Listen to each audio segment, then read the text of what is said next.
Sarah, we want to talk about Peter Attia, Andrew Huberman, a bunch of these other, they're not really influencers because they have a bit more substance to them than that. They're academics, they're doctors, but they're coming to a realization that zone 2 training is beneficial. Why it kind of irks me and why I wanted to do this video today. They're talking about zone 2, like this is something new, this new wave, zone 2 training, when in reality, anyone that runs, cycles, any endurance athlete, they've been doing zone 2 since they started cycling, since they started training. Yeah, this is like a major revelation. This is the new thing everyone's talking about on the internet. As you said, Peter Attia is kind of driving the whole thing. He's talking about zone 2 training, its benefits, how everybody should do it. And his content is getting a lot of traction, lots of views, lots of likes, lots of interest as to why zone 2 is so important and why we should all be doing it. Of course, you have been doing, and any endurance athletes have been doing it for a long time. And we have a couple of clips here. I'm just wondering, does Peter Attia get it correct? Does he hit the nail on the head with his content and how he explains it and what the actual benefits of training in zone 2 are? Well, there's so many people who've watched this. I think there's over 1 million people have watched Peter Attia's video talking about zone 2. And some of the stuff is definitely right. Some of it is very misleading. Others we'll go through it step by step, but others I just think the message is mixed because at points he's talking to very experienced athletes and at points he's talking to total newbies. And that's really illustrated right out the gate at the very start. Do you have the exact title of what this video is actually called? Because I think that's, when I read it, that was where nearly the problem started with this video. Yeah, problem starting straight off the bat. How to train your cardiovascular fitness. It's not quite right, is it? Yeah, so do you remember that scene out of Alice in Wonderland where Alice comes along and she's like, where should I go? And I think it was the Mad Hatter or something was like, well, or she says, which direction should I go? And they say, well, where do you want to go? And she said, I'm not too sure where I want to go. And he says, well, any direction will work then. Thank you, but I just wanted to ask you which way I ought to go. Well, that depends on where you want to get to. Oh, it really doesn't matter. As long as I can... Then it really doesn't matter which way you go. That's like a little saying that I've always had in my head when I think about cycling and I think about endurance sports, because depending on where you want to go, you're going to have a different route. So how to train your cardiovascular fitness, how to train your cardiovascular fitness for a criterium, how to train your cardiovascular fitness to run a marathon, how to train your cardiovascular fitness for a multi-day stage race, they all have very different routes to get there. I've trained with and been teammates with stage racers and criterium riders on the same team. When I was in America that year, we had kind of a split squad. And the training for someone that's riding road races and stage races is absolutely nothing like the training that the top criterium riders do. It's totally different. So to put out this generic how to improve your cardiovascular fitness, it's almost serving no one off the bat. Yeah, I agree. I do think, to be fair, Peter Attia, his whole thing is longevity, and his kind of ethos is giving people the tools to live longer, and while they're living those extra years, be healthy within those extra years. So I think he might be coming at it from a longevity, and we know that in zone 2 that this is kind of where a lot of that really good work happens, the cleanup process happens, and the regeneration of your mitochondria. So perhaps that's his angle, I'm not sure, but that's certainly not how we kind of approach it in training and in endurance sports. But maybe that's kind of an angle that he's using. And I know when we watched it together, one of the things that you drew, like, I don't know if scorn is the right word, but that you noticed straight away was the vocabulary in this conversation. Yeah, I just didn't think it was very, his opening sentence is, I'm really committed to developing your cardiorespiratory fitness. And that to me is just going to have people turn off straight away because it sounds sciencey, it sounds confusing. It sounds like, oh God, I need to be hooked up to an ECG monitor here to like figure it all out. So for a mass audience, I don't know I think he's kind of scaring people off a little bit of what should be a really, really simple message. So that was my number one problem I think I had with it. Well, it's like that Einstein quote, everything should be as simple as possible, but not simpler. And I always push for, as much as I can, for inclusivity in cycling and fitness, because it's already exclusionary enough. We have this almost different language in cycling where we call holes, and we have a secret hand signal and message for pointing out obstructions on the road. We wear kit that isn't that welcoming. So around vocabulary, I think it needs to feel inclusive to grow the audience, to get more people into it. If his intended audience for this is somebody that wants to just improve their general fitness, which is what you'd have to draw from that kind of vague enough title, how to improve your cardiovascular fitness, then the language and the vocabulary needs to be inclusive too. Yeah, I think when you go to marketing school, as I did many, many moons ago, they tell you to explain things like you're talking to a fourth grader. So I think fourth grader is probably like a 7-year-old or something. I think President Trump took that on. He was very, very good at that. And I think that they have missed that in this explanation. So I really wish they had kind of gotten that a little bit better. You're trying to maximize the area of a triangle, right? So the triangle has a base and the triangle has a peak.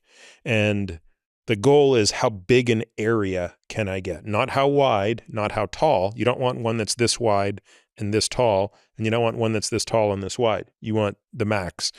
The base is your zone 2. The peak is your VO2 max. From a training perspective, the rule of thumb that is applicable for people like us, i.e. normal people, and the best athletes in the world is roughly 80-20. Okay, I don't want this video to come across as all negative, because I actually really like Peter Attia's stuff, and I really like Peter Attia. I've watched him. I think I found him when he interviewed Lance Armstrong, and then I went on and watched a bunch of his stuff on the drive. So go check that out. One of the things he does get right on this is the idea of a triangle, where if you think about your training as the shape of a pyramid, and at the base of that pyramid, you want to build a wide base. So that's your zone 2 training. And the wider you build the base at the bottom, the higher you can achieve the peak at the top. Joe Friel, who we've had on the podcast a bunch of times, is the first person, I don't know if Joe invented this, but he's the first person I ever heard talking about it. For me, he's who popularized in endurance athletes.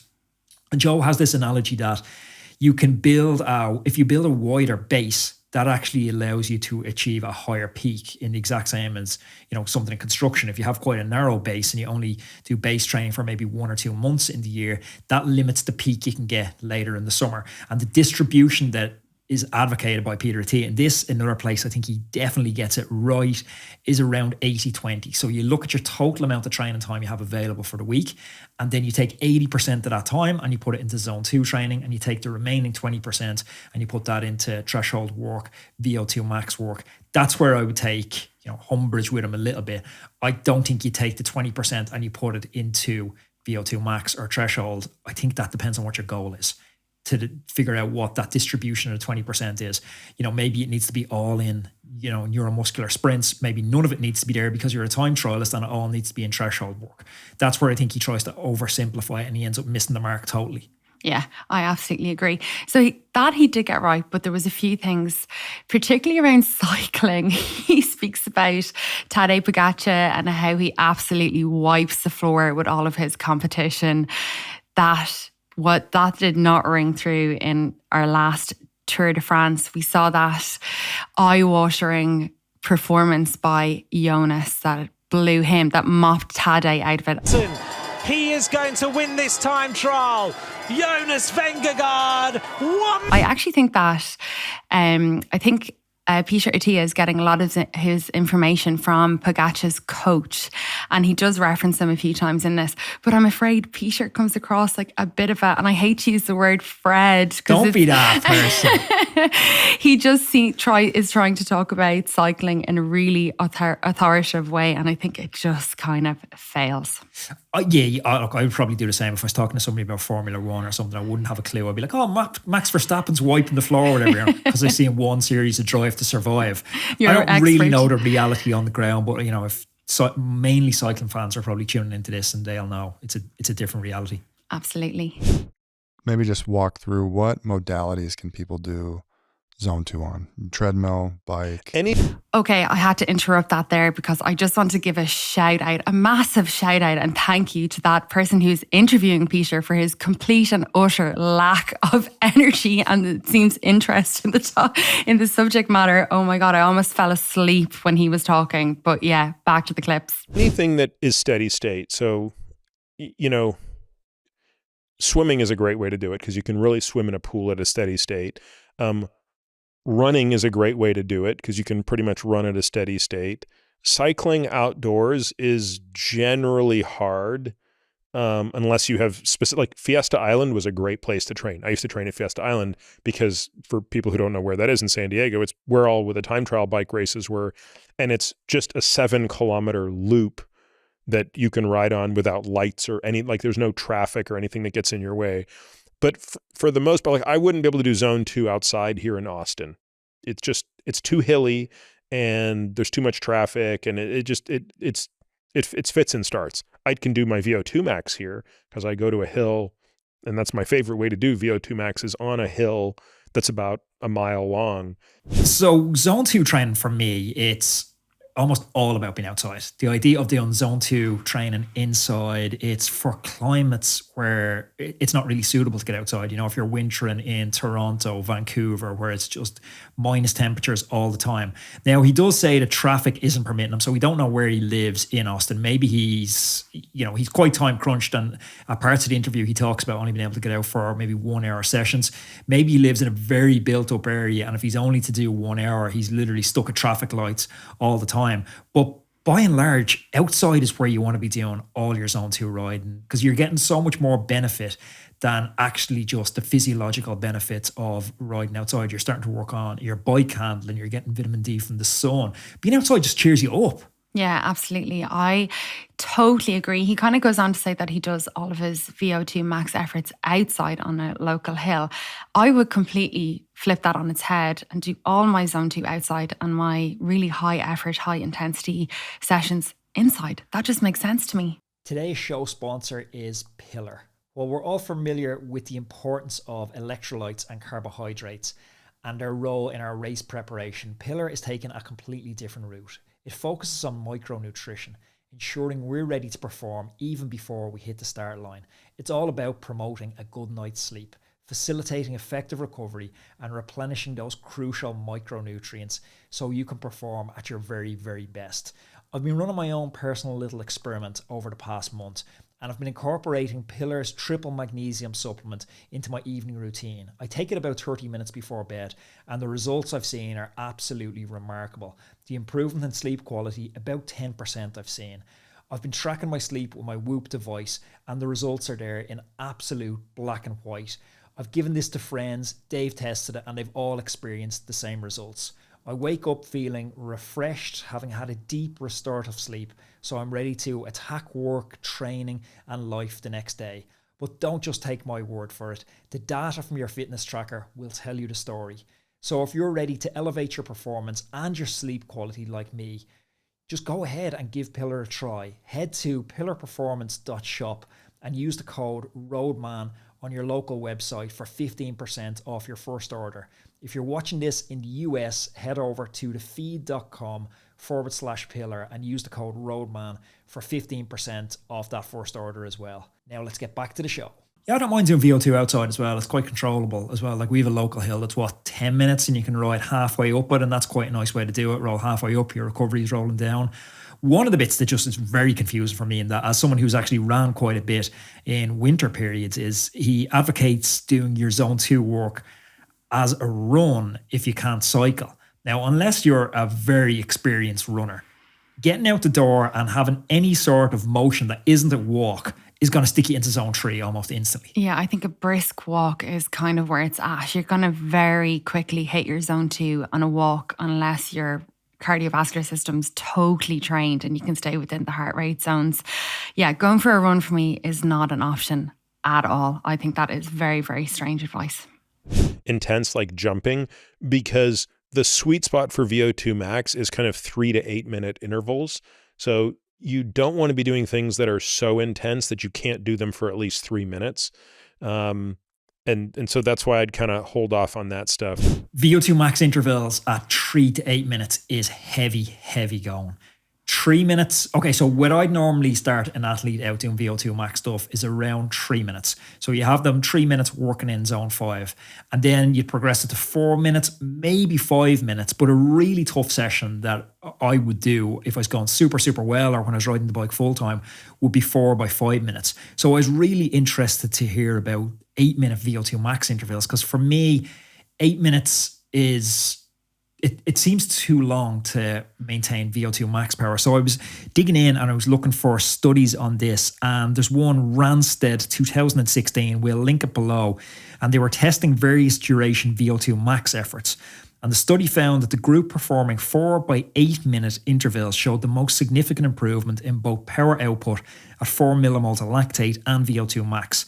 The researchers concluded that extending the duration of the intervals to 8 minutes at a slightly reduced intensity compared to 4-minute intervals provided a better training stimulus for improving endurance performance metrics in well-trained cyclists.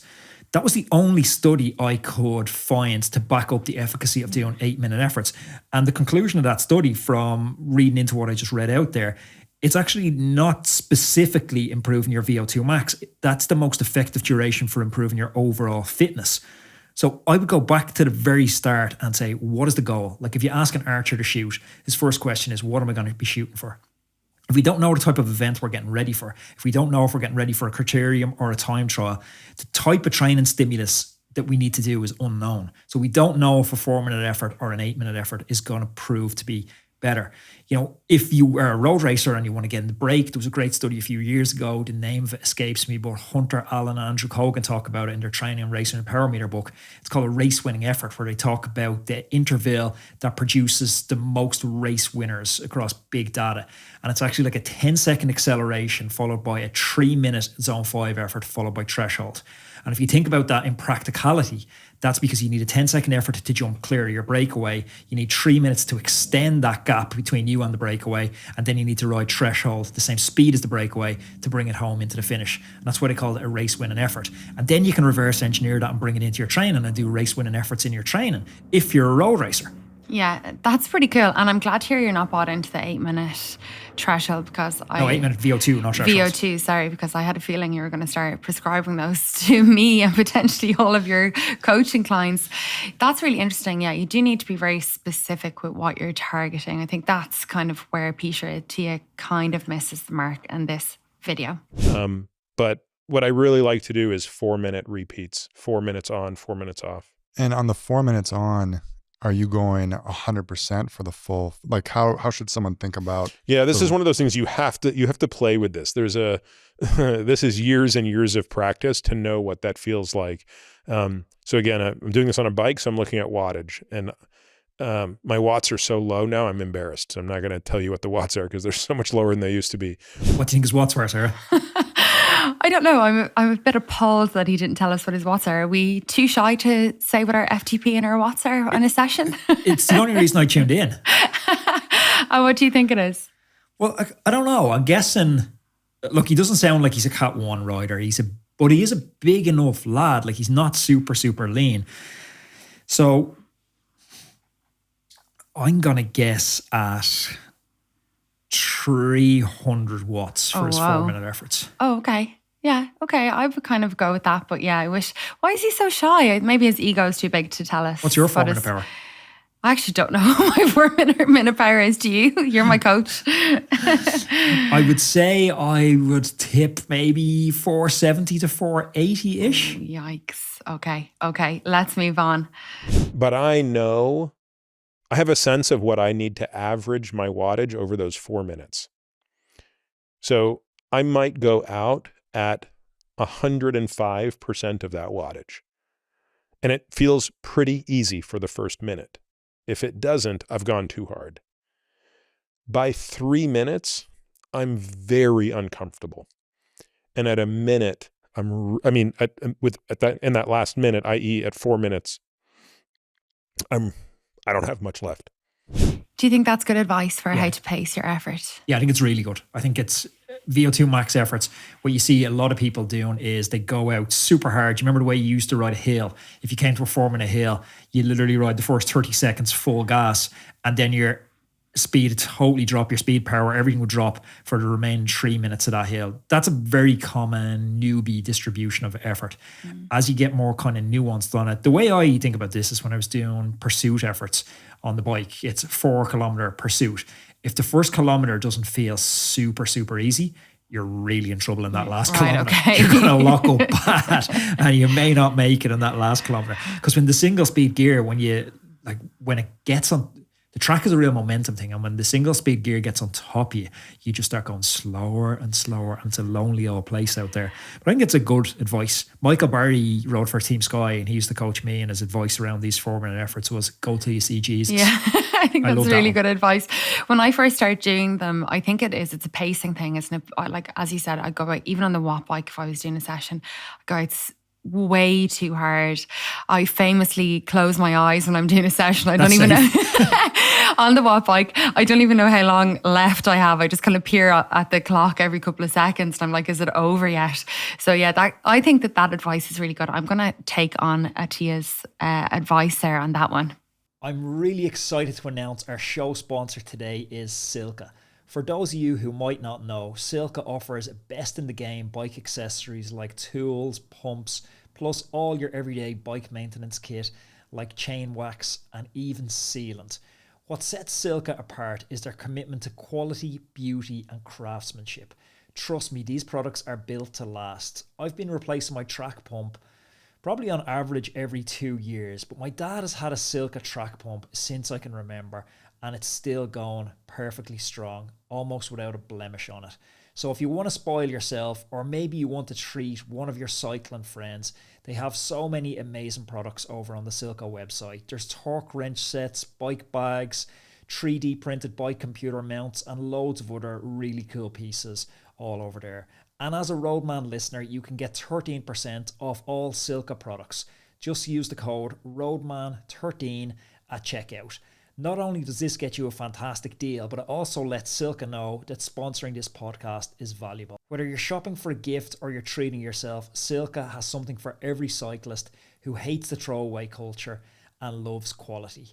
So check them out, and don't forget to use the code ROADMAN13 at checkout. The details are in the description below. The other thing he mentions in the video is using your kind of perceived effort. That, you know, as if you don't have a heart rate monitor or power meter, he really believes in perceived effort. What do you think of that? Yeah, and this is where I kind of got those mixed messages, because he advocates that 8-minute effort for VO2 max, which is, from everything that I can see, if there is efficacy behind it, it's in super well-trained athletes.